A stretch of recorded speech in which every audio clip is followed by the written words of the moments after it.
Sabi niya, huwag kayong mabalisa. Makakaligtas tayo dito. Kaya lamang tayo ay sasadsad sa isang isla.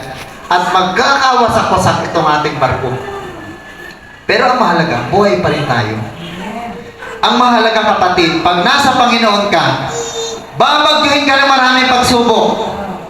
Pares naman eh.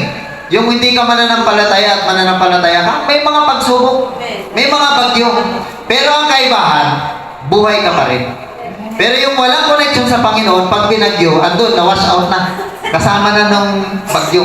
Hindi na naglilingkod, hindi na umaawit, hindi na nagbabasa ng Bible, nandun na. Kasama na ng baha.